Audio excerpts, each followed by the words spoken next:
All right, everyone, welcome back to HW Hockey. The Flyers just wrapped up their second preseason game, and it wasn't pretty. A 4-2 loss to the Montreal Canadiens up in Montreal. Sam Ersson had a tough first period, giving up a couple goals early. The Orange and Black were playing catch up the rest of the night. Stick around because we're breaking down all the highs, all the lows, and what this means going forward.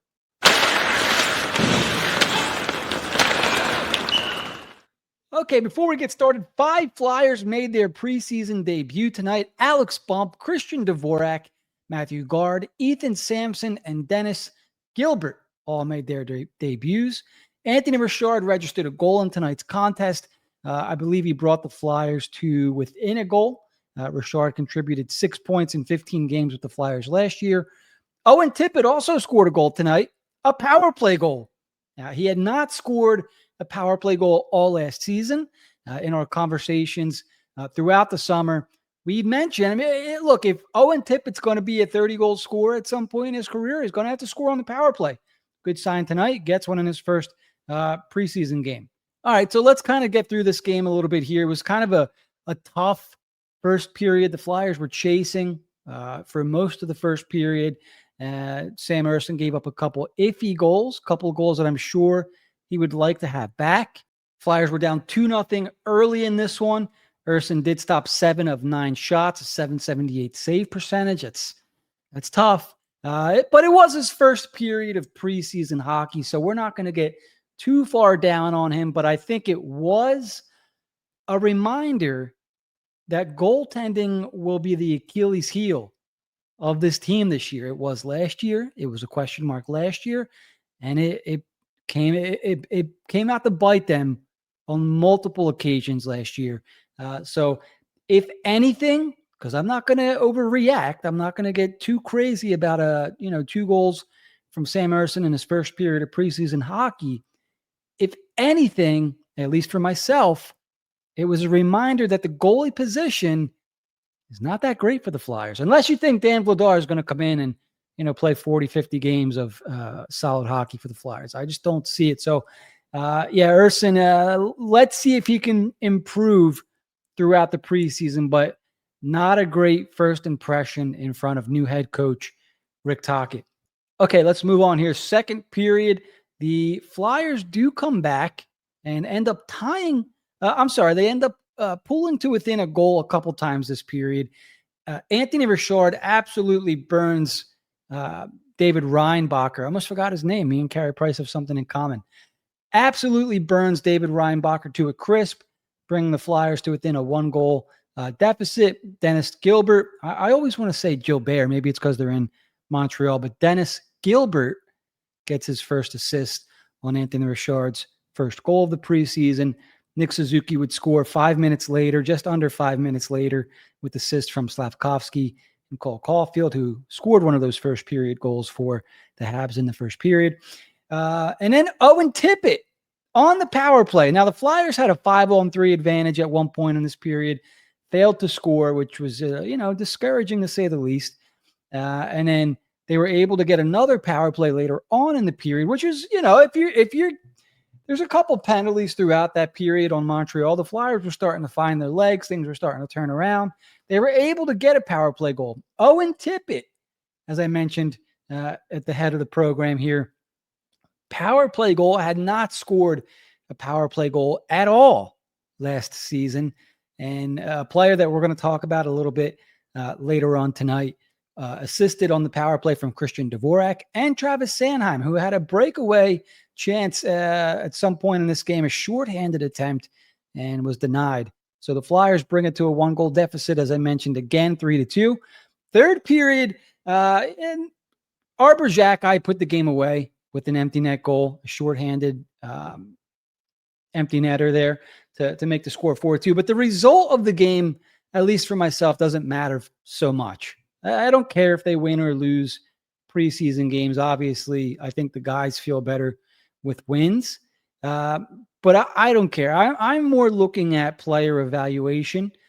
And there are some players I want to talk about. So the first guy, first and foremost, is Rodrigo Abels, or Abels, however you want to say his name. This is the only guy unless I'm missing someone that played Sunday and then played today. And maybe it's because Montreal has some size. He only played 13 minutes, but maybe they just want to really get a look at him. Maybe they're thinking, Obels could play on our fourth line. He could center our fourth line. And that would move Dvorak up to the third line where I think he should be, or he's going to be playing no matter what. But it would allow you to have some more confidence, I think, in your fourth line. Obels, Hathaway, and then whoever you want to stick on that left wing down there. So I look, he didn't stick out the same way he stuck out last night, but he didn't do anything to stick out in a negative way. And he looked like he belonged. He looked like he fit in, Rodrigo Obels. So I like what I'm seeing there. And this could be a candidate for the Flyers' fourth line. The other player that I want to talk about that stood out in a positive way, I mentioned Tippett. He got the goal. Overall, I thought it was, a mediocre so night. Not going to rag on anybody too hard here, but he gets the power play goal, and he's shooting from down low there. And that's something that he should be doing because he has one of the better shots on the roster. So get him in the shooting position and have him taking those kind of shots. Like, it wasn't rocket science last year. So nice to see the coaching staff setting Tippett up for success. And hopefully we see more of that from Owen Tippett because he should be a 30, 35 goal guy, right? Okay, and so two of the other players that I want to talk about here, more specifically Alex Bump, but the whole line of Alex Bump, Sean Couturier, and Bobby Brink, I thought looked better in the third period. I was very underwhelmed by that line during the first, period and a half, almost 2 periods. I was looking for Alex Bump to stand out the way that Nikita Grabenkin stood out in his first game. And I wasn't seeing that, which was disappointing because I like Alex Bump a lot. Third period was a different story. You could see the wheels were turning a little bit. They had a little bit more juice. And, playing with Bobby Brink, a guy that's going to be looking to set somebody up. Bump can be that guy. Sean Couturier looked like he had a little bit more life. So maybe it took him 2 periods to get his legs under him. I don't know. Old Grizzly vet there. Maybe it takes a little while to get the legs woken back up, the back woken up, whatever. But that line was fine. I think they ended up playing like 20 minutes. Hang on, I'll get the numbers for you guys. Alex Bump played 15 minutes total ice time. Sean Couturier played 20 minutes and 16 seconds total ice time with 5 minutes of power play time.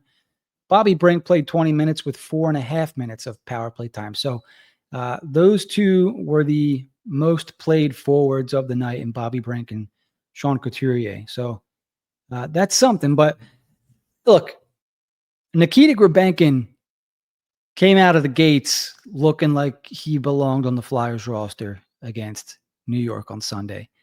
Alex Bump did not, I thought, tonight. He finished as a -2, and, it's whatever. It's preseason, but you want to see him kind of fly out of the gates. He had a good rookie camp, a good couple rookie games. It's a little different. And I'll give them the benefit of the doubt, too, because they're playing in Montreal. It's a tough place for young players to play. It's a little intimidating up there, I think. So I'll give him a pass, right? And I don't have as many good things to say about Bump tonight as I did about Grabenkin. But for me, those two are going at it. And I thought the organization kind of, made that known the way that these guys started out, what lines they put them on in camp. You have Bump playing with Couturier tonight. You had Grabenkin playing with Zegras and Michkov the other night. So it's interesting. They kind of, hey, it's between you guys. And they could both make the team, sure. But I think they want them to see it as a competition.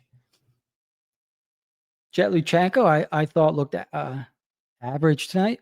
And I said this kind of last year, but I would not have put him on the Flyers last year. And if he's going to play how he played tonight, I know it's game 1. But I wouldn't put him on the Flyers again this year. Maybe he could use another OHL season. I'm not sure. So we're going to have to see more of him. That's for sure. Dennis Gilbert, I thought he was dead on his skates at the end of the second period, which, I'm not sure. It's the first preseason game. He's never been through a torts camp, so maybe he didn't come in as great a shape as some of these other guys. But I was a little surprised to see him kind of laboring the way that he was at the end of that second period there.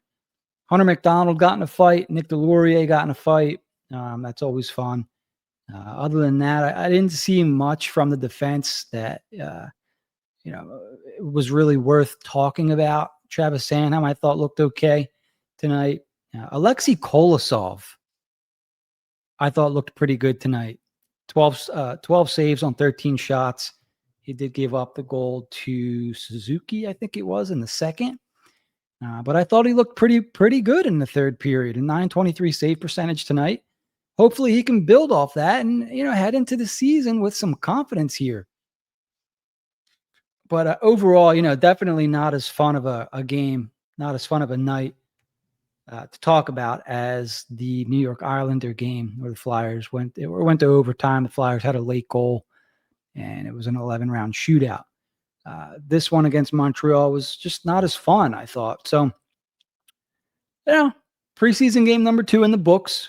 Flyers will next play Thursday night in Washington.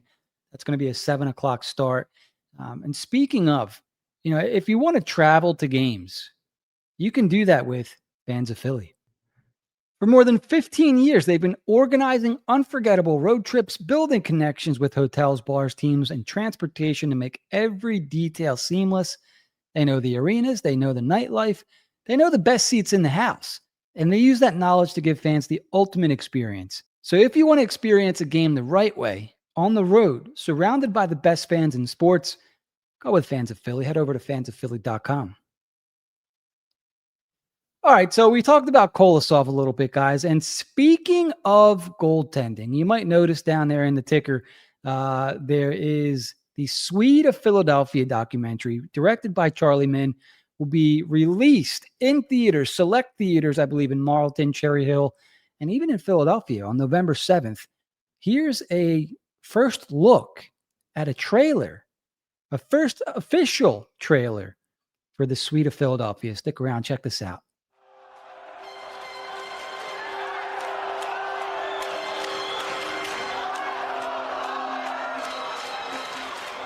When you're on the ice, not a word really needs to be spoken. That was the beauty of being a Flyer. I've played with a lot of great teams, a lot of great players, but that was the closest group of teammates I've ever played with. In football, you need that quarterback to be special. In hockey, you need your goaltender to be special. And Kelly was just beginning to emerge as a player. Kelly wanted so desperately to be a star in the NHL. It's what he wanted most. Billy Lindbergh.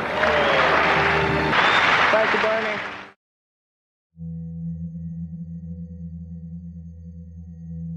By all accounts, Pelly was not a drinker. He picked his spots carefully. He would drink, but to be impaired, intoxicated, very rare. And then the next thing I know, all I seen was a white wall. I said, Pelly, there's a white wall. There's a white wall. It was a horrific scene. The car was mangled. The headlight in front of Kelly had to be back 3 feet from where it initially should have been. I read an article, you almost got into the Porsche. Is that true? Not really. Me and Murray Craven lived 3 blocks from the establishment, so we just walked home. Catching the wall right here in this corner, it was devastating. And he went into cardiac arrest, and CPR was started immediately. Talked to the police. I asked him, I said, is he going to be okay? And the police officer said, he'll be lucky to live. The police officer asked us if we had to identify a body. And I remember looking at Murray, and Murray goes, I can't do it. My gut was turning, and I didn't know what to do. And he passed away when I was holding his hand. That moment? That moment, yeah. And so we were destined to be a team. Pelly, I don't blame you. I never blamed you. I wish I could take that day back. And so many people you've touched in your life miss you.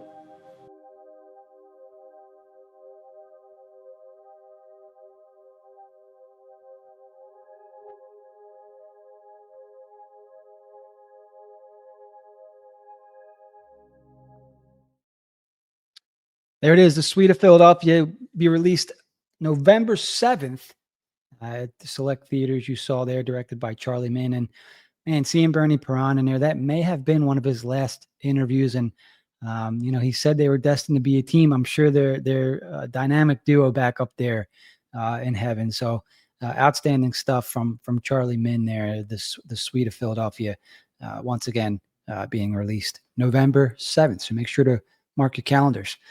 That's going to be a wrap on tonight's preseason tilt. The Flyers fall 4-2 in Montreal. Slow start cost them, but there were some flashes to build on as camp rolls forward here.